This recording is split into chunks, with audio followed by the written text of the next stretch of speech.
I think one of the aspects when particularly looking at climate-related shocks, it's important not just to look at the response side. So we talk about the nexus between humanitarian and development, but it's interesting, particularly important for also the development side to invest in the preventive aspects in countries like Malawi, but also in countries like Ethiopia. There's a huge effort in terms of targeting public works measures on natural resource management, on watershed management, which essentially helps retain the humidity of the soil, which makes water available longer and better, but which also allows, in that case, households to be more resistant to climate-related shocks, and sometimes can even allow diversifying income sources.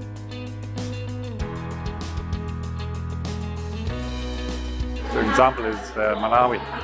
Malawi has a social protection sector which has been growing over the last few years, also a number of stakeholders involved. And one of the challenges which also the Malawian government recognizes that within the multiple instruments they are supporting or having in their social protection sector, coordination is getting more challenged and therefore it's getting fragmented.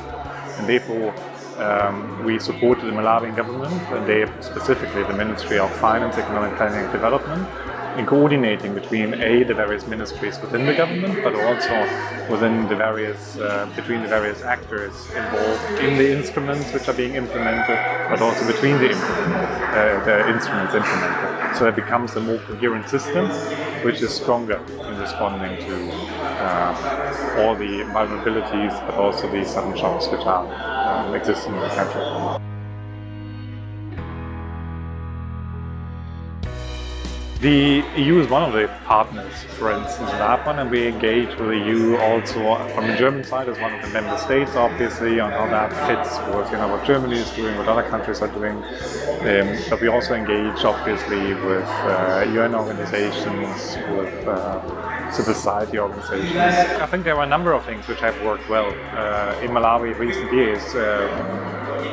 All the different partners under the leadership of the Malawian government came together to define clearly and jointly together their strategy for social protection, how social protection should look like, and anchored it in a new national social support program, which is basically the strategic document for the social protection sector in Malawi. And they agreed on 3 core pillars, what they want to achieve in this social protection sector. And one is a clear and stable consumption support. The second is to make the system contribute to livelihood generation and resilience. And the third one is to make it more shock sensitive, for instance.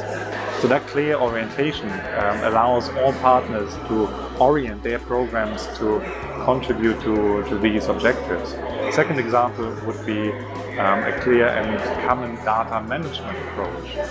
All programs have to decide, whom do I target? What do I need to know about the households I'm after? And instead of doing it for each different funder in their districts, for instance, all the players came together to agree on this is information we are after, and to have one joint data collection effort and to jointly store the data in one single register. Or we purposefully combine programs on certain households in order to also allow for graduation pathways, so a more structured way out of poverty by combining programs.